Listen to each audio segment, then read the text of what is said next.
सावन के महीने में प्रदोष का जो दिन आए, कई कई माताएं तो ऐसी भी होती हैं भाई, पत्र लिखती हैं, कहे गुरुजी हमारे घर में अभी इनकी तबीयत ठीक हुई, फिर ससुर की तबीयत खराब हो गई, देवर का हो गया, देवरानी का हो गया, सास की हो गई, मेरी हो गई, बच्चे बीमार पड़ रहे हैं, कहीं कोई बीमार पड़ रहा है, कोई बीमार पड़ रहा, एक ना एक घर में बीमार पड़ते ही रह रहे हैं, कोई ठीक रह ही नहीं पा रहा। गुरुदेव हमारे घर में कोई दोष हो गया क्या, या हमारे पूजन के कक्ष में कोई तकलीफ हो गई, या हमारे घर में पितृदोष हो गया, वास्तु दोष हो गया, काल सर्प दोष हो गया, एक बीमार पड़ता एक ठीक होता, फिर बीमार पड़ता फिर ठीक होता, फिर बीमार पड़ता फिर ठीक होता।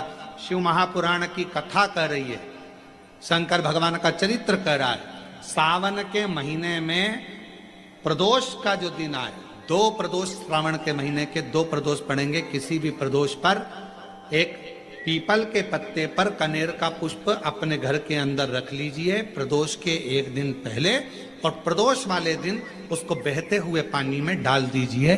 जिंदगी में जो तुम्हारे यहाँ तकलीफ चल रही है, एक उठ रहा है, एक बैठ रहा है, एक बीमार पड़ रहा है, एक ठीक हो रहा है, फिर बीमार पड़ रहा है, फिर ठीक हो रहा है, ये ठीक हुआ, फिर इसको हो गया, फिर इसको कुछ हो गया, फिर किसी को कुछ हो गया, अर्थात शिव का नाम लेकर। और फिर ही ध्यान देना, इस क्रम को करने के लिए आपको तुम रुकेश्वर महादेव का नाम लेना पड़ेगा। कौन से महादेव का नाम बोलना है? तुम रुकेश्वर महादेव, जिन्होंने भगवान शंकर की विरल भक्ति को धारण करा। एक प्रसंग बड़ा सुंदर आता है, शिव गुरु की वाणी का प्रसंग। मेरे भगवान ओघड़दानी बैठे हुए थे कैलाश पर, थोड़ा असुरों का आगमन हुआ। अब नंदी समझ नहीं पाए कि ये असुर क्यों आए।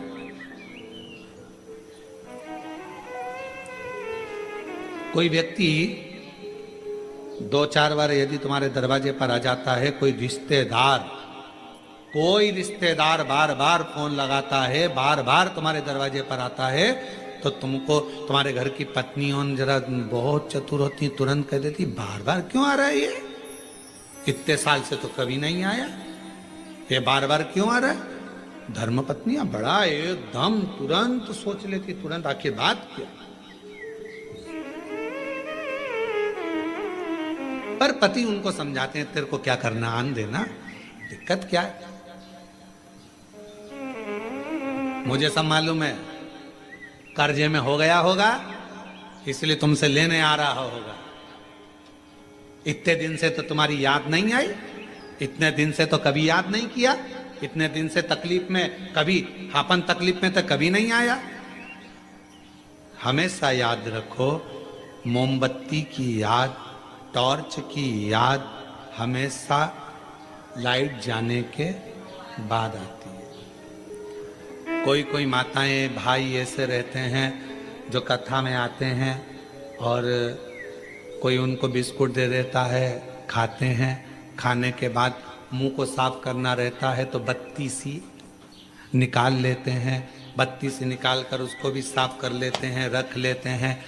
कई बार ऐसा नहीं कि नहीं हुआ। एक बार, बहुत पुरानी बात है, बहुत पहले की, एक बार हम कथा करने गए, राघव जी तो जरा से थे उस समय पर, छोटे से 6-7 साल की उनकी उम्र थी, 6-7 साल की, और झोली में किसी ने झोली के अंदर बेलपत्र डालते हैं तो उन्होंने उनकी डब्बी भी बेलपत्र में डाल दी, वो दांत की 32 की डब्बी। कोई 32 की डब्बी भी उसमें झोली में डाल दी, और 32 की डब्बी जैसी झोली में पड़ी और झोली पड़कर सीहोर गई, और सीहोर जाने पर राघव जी ने खोली, और खोले तो आवाज निकाल, पापा देखो किसी के दांत आ गए। अब वो हो सकता है कभी कभी योग संजोग में आ जाए, तो दांत की जरूरत, हमने कहा कि उसको दांत की जरूरत कब पड़ेगी, जब वो कुछ खाने के लिए बैठेगा। टॉर्च की जरूरत कब पड़ेगी, जब अंधेरा होगा। और फिर एक बात याद रखना, चाबी की जरूरत, तुम्हारे घर के ताला लग गया और उसकी चाबी की जरूरत कब पड़ेगी, जब ताला खोलना, जब ताले को खोलना हो तब चाबी की जरूरत पड़ती है। खाने बैठोगे तो दांत की जरूरत पड़ती है, अखबार पढ़ने बैठोगे तो चश्मे की, जम के बोलो जरा, चश्मे की जरूरत पड़ती है। उसी तरह अंधेरा होने पर टॉर्च की जरूरत पड़ती है। अगर कोई तुम्हें अपने बुरे समय पर याद कर रहा है तो समझ लेना आप उसके लिए टॉर्च हो, प्रकाश करने वाले हो, उसकी जिंदगी का उजाला करने। आप ये ना सोचो कि हमारी जरूरत, क्यों ताला खोल रहे हो, क्यों दरवाजा खोल रहे हो, क्या करना अपन को, होने दो, क्या परेशान होने दो उसको। ना ना ना ना, उसको जरूरत पड़ी है, वो अपना है, अपना है। और फिर निवेदन है, मत बुरे कर्म कर बंदे वरना पछताएगा, भगवान की आंखों से तू बच नहीं पाएगा, तू बच नहीं पाएगा। अरे ओ अज्ञानी मत करना नादानी, अरे ओ अज्ञानी मत करना नादानी, तेरे कर्म का। शिव महापुराण की कथा कहती है, अगर मौका मिले और शंकर की भक्ति का मौका मिल जाए, हम कथा में पहले भी कहे, अगर आप शंकर जी के मंदिर में जा रहे हो, शिव की आराधना कर रहे हो, शंकर के मंदिर में जाकर पशुपति व्रत कर रहे हो, जल चढ़ा रहे हो, आराधना कर रहे हो, शंकर के मंदिर में अगर कोई गलती भी कर रहा है तो शिव के सामने कभी उसकी गलती को मत बताओ, कभी ही मत बताओ, अरे तूने गलती कर दी, ना ना ना, कभी नहीं। 23 जुलाई को जब आप ऑनलाइन पूजन करोगे ना सब लोग, तो 23 जुलाई को जब आप शाम को 7 बजे पार्थिव शिवलिंग का निर्माण कर पूजन करोगे ना, तो उसमें ये मत सोचना कि महाराज जी ने गेहूं चढ़ाने का बोला था, जल्दी में मैं तो भूल गई, अभी ये चढ़ाना रह गया, अभी वो चढ़ाना रह गया, ऐसा हो गया वैसा हो गया। ना ना ना, थोड़ा आगे पीछे हो जाए, थोड़े बहुत कभी कभी लाइट चली जाती है, ऑनलाइन के समय पर पानी गिरता है, लाइट चली जाती है, तो मोबाइल पर हमारा जो यूट्यूब चैनल है पंडित प्रदीप मिश्रा विठलेश सेवा समिति का चैनल, उसको सर्च कर रखना। लाइट चली जाए, आस्था चैनल पर अगर नहीं आए, लाइट चली गई, तो मोबाइल पर उसको चालू कर लेना और पूजन करना। कोई आगे पीछे हो जाए, कोई बोलने में भी ऊपर नीचे हो जाए, चलेगा, चलेगा। कितना सुंदर कहा है, कपड़े ऊंचे नीचे होंगे चल जाएगा, नाक ऊंची नीची होगी चल जाएगी, आंख एंगी भेंगी होगी चल जाएगी, गाल ऊंचे नीचे होंगे चल जाएगा, हाथ ऊंचा नीचा होगा चल जाएगा, पांव ऊंचा नीचा होगा चल जाएगा, पर स्वभाव ऊंचा नीचा नहीं होना चाहिए, स्वभाव अच्छा होना चाहिए। व्यक्ति के शरीर से मूलता नहीं, उसके स्वभाव से मूलता होती है, इसलिए स्वभाव की मूलता में रहिएगा। जब 23 जुलाई को आप लोग अभिषेक करें, पूजन करें, कुछ ऊंचा नीचा हो, तो ये चढ़ना था, ये चढ़ गया, ऐसा हो गया, वो हो गया, पहले ये चढ़ाना था, वैसा चढ़ा, ना ना ना ना ना ना, किसी भी तरह की अभिषेक में, पूजन में, भगवान की आराधना में कोई गलती मत देखो। भगवान की आराधना में तो बैठकर भगवान की भक्ति करो। मिलेंगे गलती देखने वाले, बहुत मिलेंगे। पूजन के टाइम पे, अभिषेक के टाइम पे कई लोग गलतियां छांटने ही बैठेंगे, और आपका काम है, आपको गलती नहीं, शिव को ढूंढना है, शंकर को चाहना है। बड़ी मुश्किल से साल में एक बार मेरा कुबेरेश्वर बाबा तुम्हारे घर में प्रवेश करता है, उसका वेलकम करिए, उसका स्वागत करिए, स्वागत करिए। ये ऑनलाइन कथा यहां चल रही है 12 तारीख से 18 तारीख तक, 21 तारीख से 25 तारीख तक 5 दिवसीय ऑनलाइन कथा फिर चालू हो जाएगी, 1 बजे से 4 बजे तक। और वो कथा जहां भी हम रहेंगे वहां से होगी। 30 तारीख से 5 अगस्त तक शिव महापुराण की कथा भिलाई में जयंती स्टेडियम में होगी, जहां पर बोलबम सेवा समिति कथा करा रही है। उसका कथा का समय भी लगभग 1 बजे से 4 बजे तक ही रहेगा। वो ऑनलाइन नहीं, वो ऑफलाइन होगी, पंडाल में बैठकर सुन सकेंगे श्रावण के महीने की कथा। बाबा की जैसी मर्जी होगी, श्रावण की आखिरी कथा 30 तारीख से 5 अगस्त तक रहेगी, और 6 अगस्त की बाबा की कावड़ सीहोर की प्रदोष की जो भराती है, कामना कावड़, जो कि बाबा से हृदय से कामना कर कर बाबा की कावड़ लेकर सुबह 9 बजे सीवन नदी के तट से माँ सीवन का जल भर कर चलेंगे। बोल बम बोल बम बोल बम बोलते बोलते चले। शिव का स्मरण, कोई ऊंच नीच ना देखे, बाबा का स्वागत करिए। वो एक लाइन स्मरण में आती है ना, पलके ही पलके। यारों, भगवान शंकर आज सारंग ऋषि के सम्मुख में प्रकट हो गए। प्रकट होकर कहा शिव जी ने, चलो हमारे साथ काशी में प्रवेश करो। बाबा, काशी में तो प्रवेश कर लूंगा, मना नहीं, पर निवेदन ऐसा है, आज आपने मुझे जो दर्शन दिया है बाबा, इतनी करुणा करना, इतनी कृपा करना बाबा। काशी में मैं जहां रहूं, जिस स्थान पर रहूं और जिस स्थान पर मैं रहूं, उस स्थान पर आपका दर्शन मुझे होता रहे। बाबा, दुनिया का कोई भी व्यक्ति जिस स्थान पर मैंने आपका दर्शन करा, इस स्थान पर आए तो उसकी मनोकामना पूर्ण हो जाए, ऐसी कृपा कर देना।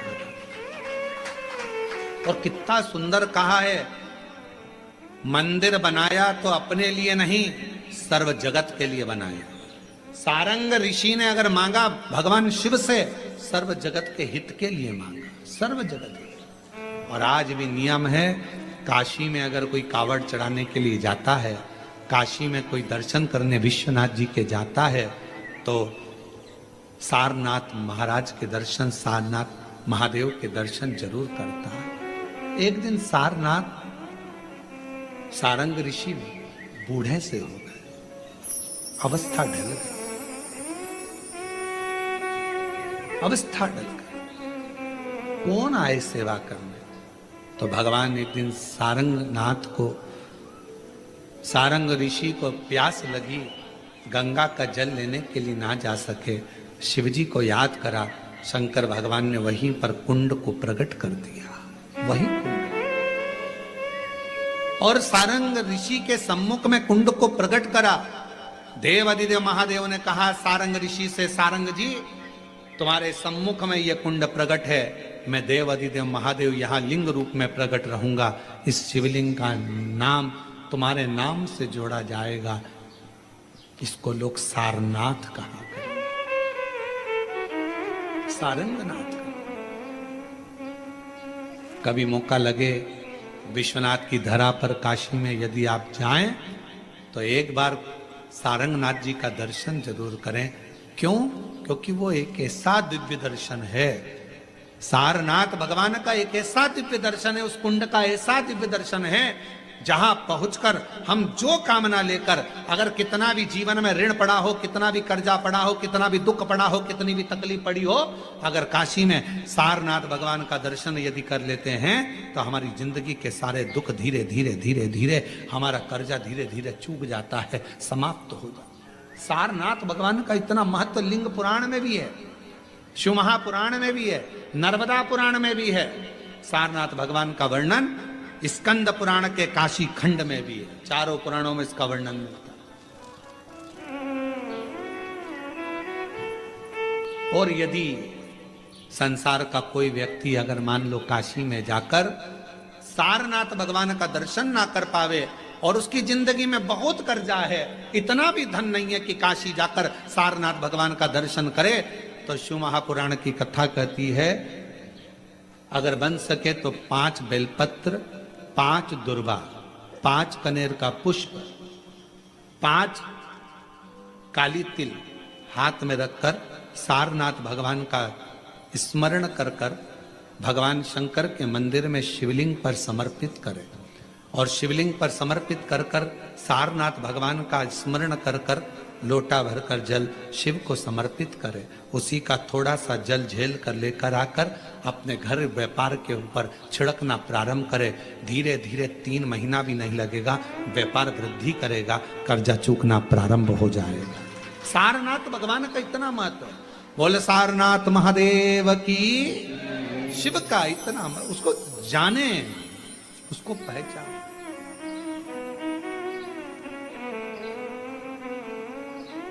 असुरों को भगा दिया।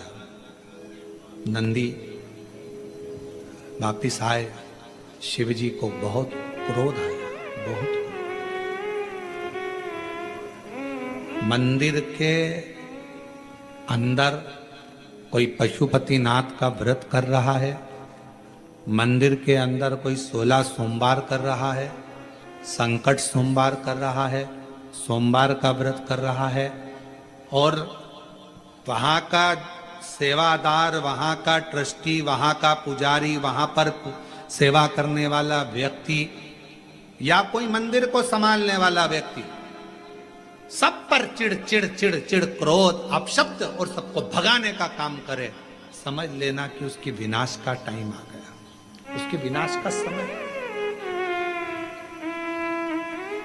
कैलाश पर तो नंदी असुरों को भगाए थे, केवल असुर, और नंदी को लगा कि ये असुर है, इनको भगा दूं, ये पूरे मेरे कैलाश पर उत्पात मचाएंगे। शिव को पसंद नहीं आया। भगवान शंकर का कार्य है सबको जोड़ना, शिव जी का काम तोड़ने का नहीं, जोड़ने का है। शंकर भगवान डमरू का नाद क्यों करे? क्योंकि सबको जोड़ने का क्रम उत्पन्न किया है, सबको जोड़ना ये शिव का काम है।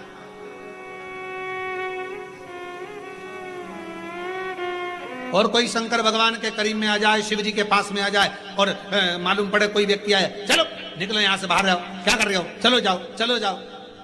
मंदिर में कोई सेवा करने आया, पूजन करने आया, आराधना करने आया, साधना करने आया, उसको चाहिए शंकर के करीब में रहते हो, शिव जैसी शीतलता रखिए, नम्रता रखिए, वाणी में प्रेम में स्नेह में आनंदता रखिए, शिव के करीब में हो।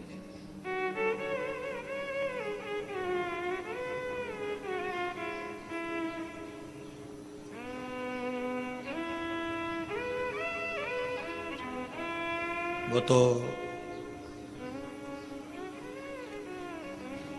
कोरबा के प्रशासन को, कोरबा के कलेक्टर महोदय को, यहाँ के SP, SSP, IG, DIG, commissioner, तहसीलदार पेपर कनेर। तो 23 जुलाई को जब आप शाम को 7 बजे पार्थिव शिवलिंग का निर्माण कर पूजन करोगे ना, तो उसमें ये मत बेलपत्र 5 लगेगा, व्यापार वृद्धि करेगा, कर्जा चूकना प्रारंभ हो जाए। सारनाथ भगवान का पवित्र चरित्र शिव महापुराण की कथा में वर्णित किया। केवल भगवान शंकर की आराधना ये नहीं कि संसार का मनुष्य ही करता हो, एक शिव और एक गुरु, दो वाणी पर अगर भरोसा निश्चित है तो यह मानकर चलो कि भगवान शंकर आपके जीवन में कभी तकलीफ आने ही नहीं देगा। एक शिव की वाणी, एक गुरु की वाणी। पर कभी कभी ऐसा योग बन जाता है, एक बार नंदी के सम्मुख में कैलाश धाम पर भगवान शंकर विराजमान थे, नेत्र बनते, साधना में डूबे हुए थे।